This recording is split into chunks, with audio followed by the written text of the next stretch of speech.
Face au harcèlement, n'attendons pas pour réagir. C'est cette phrase que peuvent lire les usagers dans les bus de la ville depuis quelques jours. Le réseau Zéphyr s'est associé à la ville de Cherbourg et ses partenaires pour lutter contre le harcèlement de rue en y installant une cinquantaine d'affiches. Nous, l'objectif, c'était vraiment de donner les clés à tous nos voyageurs face à ce genre de comportement. Qu'est-ce que je peux faire pour que ça ne se produise pas et pour que ça s'arrête tout de suite.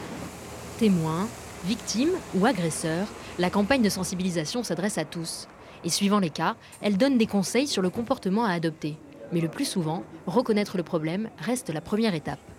Je connais plein de gens qui ont ce genre de soucis et c'est pas facile.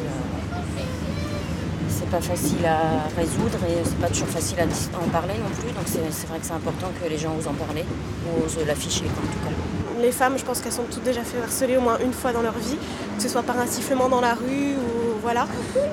J'ai vécu en région parisienne où ça m'est arrivé plusieurs fois, notamment dans les transports en commun. À Cherbourg, pour le moment, j'ai pas eu ce genre d'expérience. Si la ville de Cherbourg n'est pas la plus touchée en matière de harcèlement, les comportements déplacés existent. Le Centre d'information sur le droit des femmes a travaillé en partenariat sur ce projet. Pour sa directrice, il faut être vigilant dès les premiers signaux. C'est surtout là, à mon sens, de prévenir et d'arrêter de banaliser. Ne serait-ce que siffler quelqu'un dans la rue, le regarder avec insistance sans avoir le consentement, ça rentre déjà dans le harcèlement. Lutter contre le harcèlement de rue, cette action s'inscrit dans une politique de la ville plus globale. La mairie est d'ailleurs en train de développer le projet Angela. Importé de Rouen, il permettra aux femmes qui se sentent menacées de trouver refuge dans un bar partenaire.